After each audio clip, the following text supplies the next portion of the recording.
Study. So, magpapakilala po muna ako. So, ako po pala si Eliza Marie Tienes from PSCN, Sockstat Thesis, na-Sockstat din. So, ngayon, ako yung magiging teacher nyo. So, pwede niyo akong tawagin na Ma'am Tienes or Ma'am Arday or Day, yung palayo po kasi.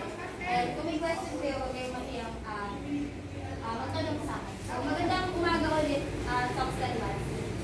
Magandang umaga po.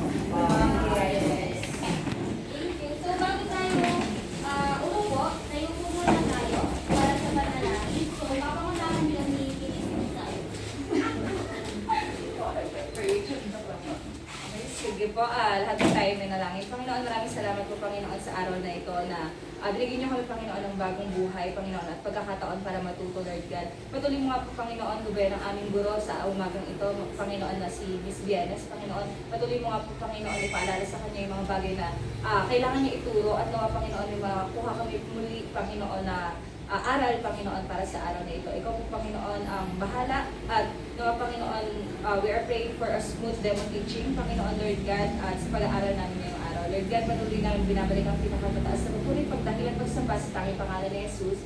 Amen. Amen. So, bago po tayo umupo, maaari lang po ba, kung di tayo po sa ilalim ng upuan natin, maglangkot, then, mamaya, pakitapon, pagkatapos ng discussion natin.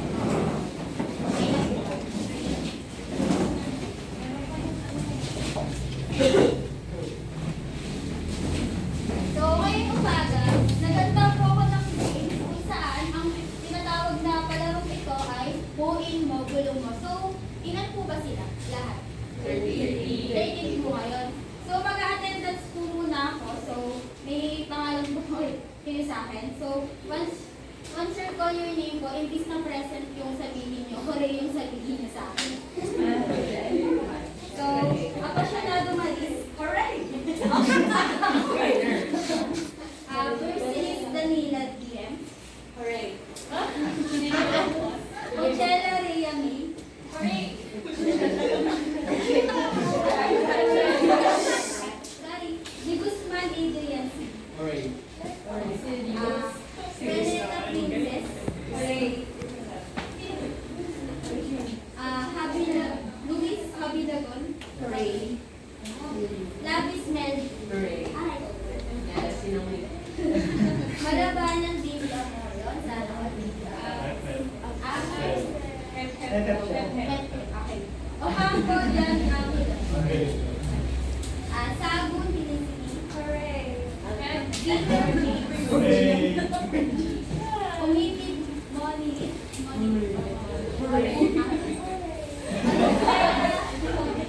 Valenzuela Jessica. Ray! Vanes Prince Kitan.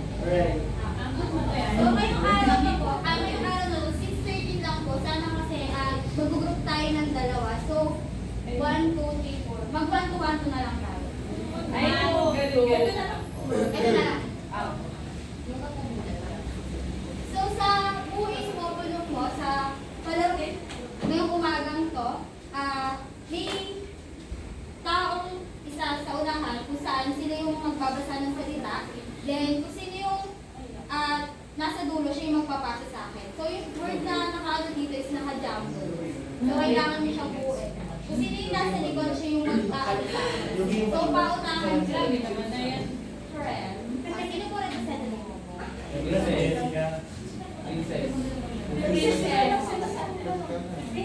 Una nga, be, para sumabal ko po. May isa. Oh, itan. Ha? Ay, Ito hindi na, ka. representative. Wala nang... Grace. So, parang basta message lang to. Naka-jumble po yung word and buuin nila. Okay, kakawal.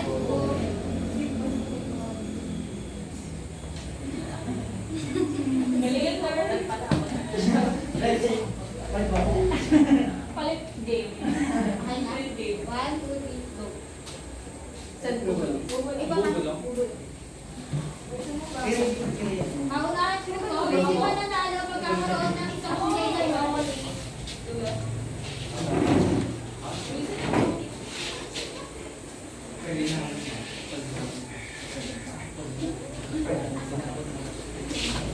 Cellphone damit bahay.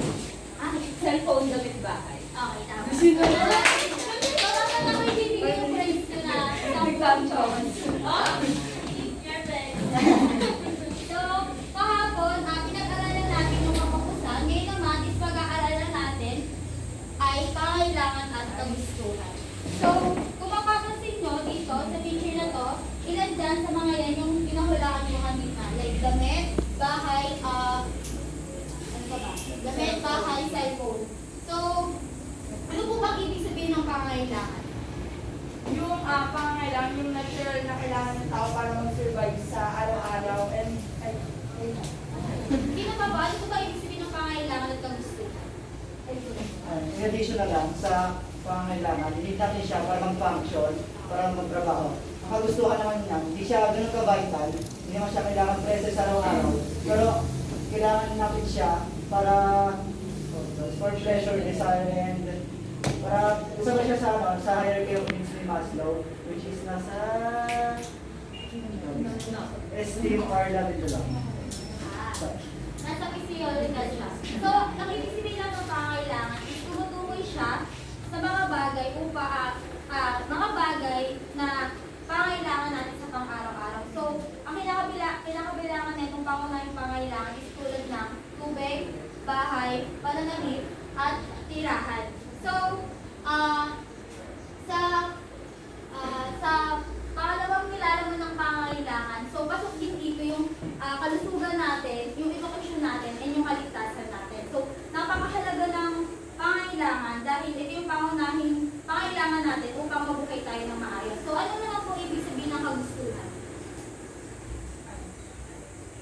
in short, luho. Yung mga bagay na yung parang mabili lang kasi gusto natin yung ma-fulfill na part sa atin yun. Parang gusto natin masatisfy yun. Bagay na dinedepende sa pansarili na kapakanan ng tao na kapag yung bagay na yun ay pwedeng kapag wala yung bagay na yun, pwede pa rin siyang mabuhay at makasurvive. So yung function lang po nung kagustuhan is to fulfill your social development. Ayun po yung sabi nung na materialism, yung idea ng materialism. So, yung kagustuhan is, tama naman po lahat ng sinabi niyo, is tumutukoy siya sa mga bagay na hindi naman natin kailangan upang mabuhay. In case, yun nga, meron tayong kagustuhan, minsan di ba, pag may kagustuhan tayo, gusto natin itong makuha, gusto natin itong bilhin, may mapapasabi pa nga tayo na deserve natin itong makuha, deserve ko itong bagay na to. Pero hindi naman talaga natin siya